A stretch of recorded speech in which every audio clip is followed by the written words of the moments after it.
बिस्मिल्लाहिर्रहमानिर्रहीम। अस्सलाम वालेकुम डियर स्टूडेंट, हमारी लेक्चर सीरीज जारी है। आज हम डिस्कस करेंगे चैप्टर 10। तो जो चैप्टर नंबर 10 है वो है ट्रिग्नोमेट्री आइडेंटिटीज का। तो क्योंकि ये फर्स्ट लॉ फंडामेंटल थ्योरम है, इस चैप्टर के फर्स्ट में सबसे पहले जो आपका टॉपिक है वो है डिस्टेंस फार्मूला। सबसे पहले हम डिस्टेंस फार्मूला डिस्कस करेंगे स्टूडेंट्स। ये है डिस्टेंस फार्मूला।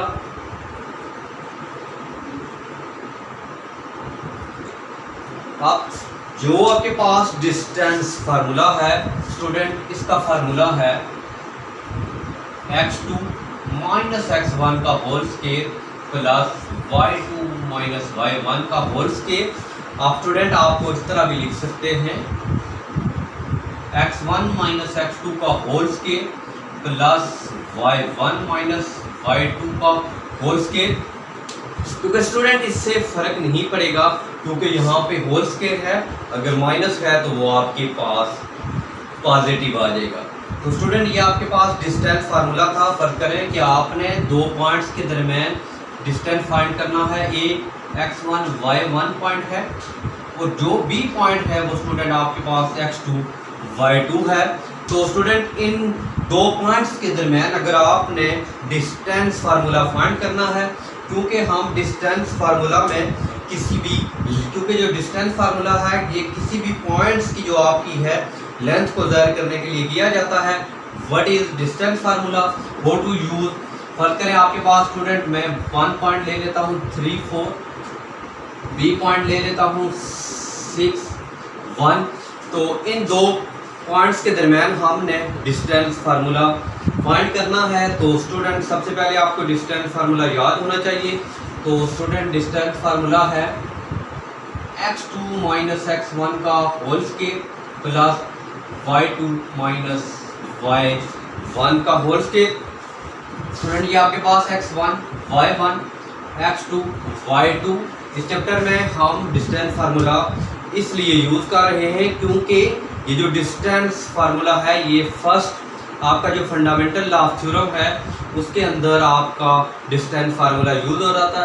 सबसे पहले आपका जो थ्योरम है वो फर्स्ट लॉ आपका फंडामेंटल थ्योरम है, उससे पहले हमें डिस्टेंस फार्मूला अच्छी तरह आना चाहिए क्योंकि इसमें डिस्टेंस फार्मूला यूज हो रहा है। इसमें हम चैप्टर नंबर 10 पढ़ रहे हैं स्टूडेंट, ट्रिग्नोमेट्री आइडेंटिटी। तो चैप्टर 10 के पढ़ने से पहले इसकी कुछ बेसिक चीज़ें थी जो हम आपके साथ डिस्कस कर रहे हैं। तो स्टूडेंट ए बी के दरमियान स्टूडेंट आपने डिस्टेंस फार्मूला फाइंड करना है। तो स्टूडेंट ये है x1 y1 और x2 y2, दो पॉइंट्स के दरमियान आपने डिस्टेंस फार्मूला यूज करना है। तो आपके पास x2 की वैल्यू क्या है 6 और x1 की वैल्यू है 3। तो 6 माइनस 3 का whole square plus y2 minus y1 1 minus 4 का होल स्केयर। तो ये आपके पास स्टूडेंट ये आ जाएगा आपके पास। तो 6 माइनस 3, अगर 6 में से 3 माइनस करें तो ये 3 आ जाएगा प्लस 1 माइनस 4 माइनस 3 का होल स्केयर। तो आप स्टूडेंट आपने 3 का स्केयर करना है 9 आएगा, प्लस इस स्केयर का 9 आ जाएगा।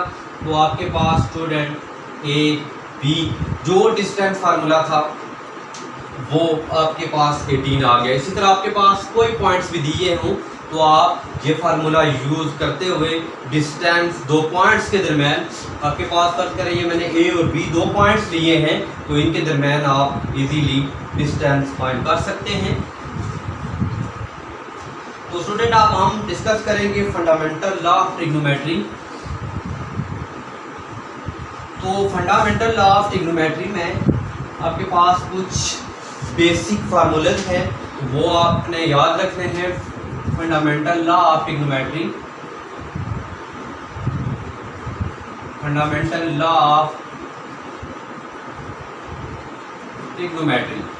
तो स्टूडेंट ये फंडामेंटल लॉ ऑफ ट्रिग्नोमेट्री है। तो आपके सबसे पहले इसके बारे में मैं कुछ फार्मूले आपके साथ डिस्कस करूंगा, तो आपने अच्छी तरह किसी नोटबुक पे नोट कर लेना है और फिर हम उनको फार्मूलाज को यूज़ करेंगे कि फंडामेंटल लॉ ऑफ थ्योरम और अलाइड एंगल के दरमियान क्या डिफरेंस है और उनके दरमियान कैसे हम यूज़ करके फंडामेंटल लॉ ऑफ थ्योरम और आपके पास अलाइड एंगल को यूज़ करेंगे। तो स्टूडेंट आपके पास फार्मूले पूरे 10 चैप्टर में ये यूज़ भी होंगे और आपने अच्छी तरह इनको याद कर लेना है। स्टूडेंट सबसे पहले कॉस है, cos into alpha plus beta is equal to cos alpha, cos beta plus है तो माइनस आएगा साइन अल्फा साइन बीटा। अब स्टूडेंट आपके पास cos into alpha plus beta, cos alpha cos beta minus sine alpha sine beta. तो ये आपने basically इसके साथ में माइनस का लिख देता हूँ और फिर आपको बताऊंगा कैसे याद रखने हैं। तो ये स्टूडेंट आ जाएगा cos alpha cos beta minus का है तो प्लस आ जाएगा sign alpha sine beta. Student आपने कॉस की याद करने के लिए कॉस अल्फा कॉस और कॉस एक साथ होंगे, साइन साइन के साथ होगा अल्फा और बीटा। यहाँ पे अगर प्लस है तो माइनस होगा, अगर यहाँ पे माइनस है तो प्लस होगा। इसी तरह स्टूडेंट साइन है, sine alpha plus beta is equal to sine alpha होगा कॉस बीटा, प्लस का तो प्लस ही होगा। यहाँ पे पहले साइन अल्फा का स्टूडेंट आप कॉस अल्फा हो जाएगा, कॉस अल्फा साइन बीटा हो जाएगा। इसी तरह अगर साइन है तो प्लस होगा, लेकिन यहाँ पे साइन अल्फा कॉस बीटा इधर कॉस अल्फा होगा साइन अल्फा बीटा। तो ये इसमें स्टूडेंट डिफरेंस है, यह आ जाएगा sine alpha cos beta minus sine alpha cos alpha and sign beta. ये स्टूडेंट अगर आपके पास प्लस है तो प्लस ही है, तो माइनस है तो ये माइनस है। तो ये आपके पास कॉस के फार्मूले थे, साइन के। तो अब हम स्टूडेंट इसके टेन का फार्मूला देखते हैं। Tan into alpha plus beta is equal to tan alpha plus tan beta over 1 minus tan alpha tan beta. तो इसी तरह अगर आपके पास माइनस होगा स्टूडेंट तो alpha minus beta is equal to tan alpha minus tan beta over 1 plus tan alpha tan beta. ये student आपके साथ था, अगर अल्फा प्लस है तो यहाँ पे प्लस होगा, इधर माइनस, अगर यहाँ पे माइनस वाला है तो स्टूडेंट यहाँ पे आपके पास प्लस वाला यूज होगा। फर्ज करें कि मैं एक आपके पास एक ले लेता हूँ कि आपके पास cos into pi plus theta क्या होगा, कोई वैल्यूज़ हैं तो स्टूडेंट बिल्कुल आपने इस फार्मूला लिखना है। यहाँ पे अल्फा की वैल्यू पाई रखनी है और बीटा की वैल्यू थीटा रखनी है। तो यहाँ पे आप कैलकुलेट कर सकते हैं। तो स्टूडेंट आप अगर फार्मूला लिखेंगे cos alpha cos beta plus है तो माइनस होगा साइन अल्फा साइन बीटा। तो स्टूडेंट अल्फा की वैल्यू आपने पाई रखनी है और बीटा की जगह थीटा रखनी है। तो इसे सॉल्व करेंगे क्या आएगा, तो cos pi cos theta minus sine pi sine theta. Student cos पाई की जो वैल्यू होती है वो होती है -1, तो कॉस थीटा साइन पाई 0। तो ये आपके पास student cos pi plus theta किसके इक्वल आ जाएगा, माइनस कॉस थीटा। तो स्टूडेंट इसको हम अलाइड एंगल से भी देखेंगे कि हम क्या अलाइड एंगल को सॉल्व करने से यही आता है, क्योंकि पहले तो हम डिस्कस करेंगे what is allied angle.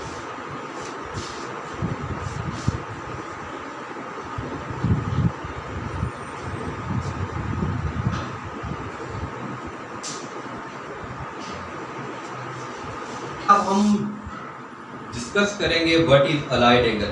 Student जो अलाइड एंगल होता है 90, यानी राइट एंगल के साथ जो बेसिक एंगल होगा उससे सेट कर देने के मेथड को आप क्या कहते हैं कि ये है अलाइड एंगल। तो आपके पास स्टूडेंट यानी कि राइट एंगल को बेसिक एंगल के साथ, राइट एंगल को बेसिक एंगल के साथ एसोसिएट कर देने के मेथड को हम क्या कहते हैं, अलाइड एंगल कहते हैं। तो या 90 राइट एंगल होगा या राइट एंगल के मल्टीपल होंगे, क्योंकि आपके पास स्टूडेंट जो राइट एंगल होता है, स्टूडेंट जो राइट एंगल होगा वो है 90 डिग्री का। तो या 90 के अगर आप मल्टीपल देखें तो 90 के इसके मल्टीपल जो होंगे, जो स्टूडेंट 90 के मल्टीपल होंगे वो 90, 180, 270, 360, सो इस तरह ये जितनी भी होंगे ये 90 के मल्टीपल हैं।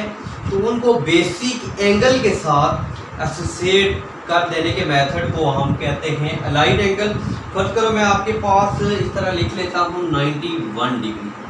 तो हमें बताए कि इसके करीब तरीन जो राइट एंगल है या 90 के मल्टीपल हम देखें तो सबसे पहले इसके जो करीब तरीन है वो 90 डिग्री का है। तो स्टूडेंट इसको मैं लिखूंगा 90 + 1। तो ये स्टूडेंट आपके पास राइट एंगल है और ये आपके पास बेसिक एंगल है। अगर मैं इन दोनों को एसोसिएट कर दूं तो ये मेरे पास अलाइड एंगल बनेगा।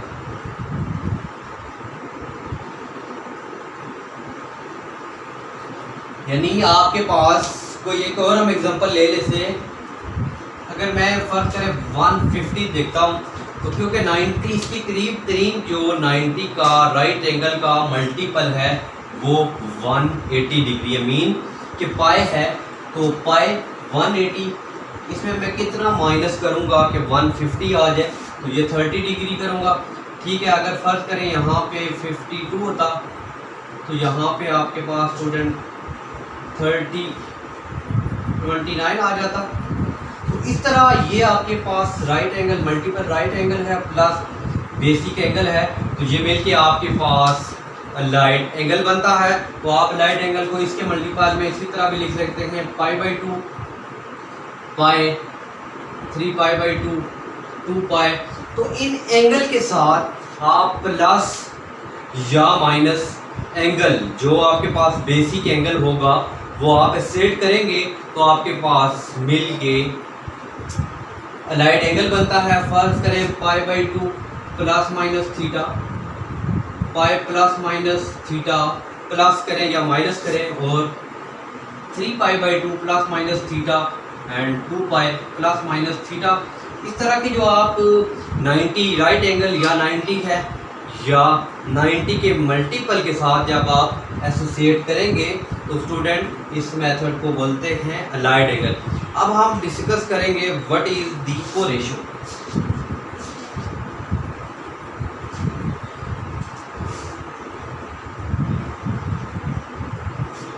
अब स्टूडेंट हम जानेंगे व्हाट इज कोरेशियो। कोरेशियोज क्या होती है? तो अब स्टूडेंट अगर आपके पास साइन है तो उसकी को रेशियो बनेगी कोसाइन। इसी तरह आप कोसाइन की रेशियो आपके पास साइन बनेगी। अगर आपके पास सीकंड है तो सीकंड की जो को रेशियो बनेगी वो कोसीकंड बनेगी। तो अगर आप जानना चाहते हैं कि कोसीकंड की को रेशियो क्या बनेगी स्टूडेंट, वो आपके पास बनेगी सीकंड। और इसी तरह टेन का अगर आप देखते हैं टेन की क्या बनेगी कोटेन। और अगर आप कोटेन की देख रहे हैं तो इसकी जो को रेशियो है वो स्टूडेंट 10 बनेगी।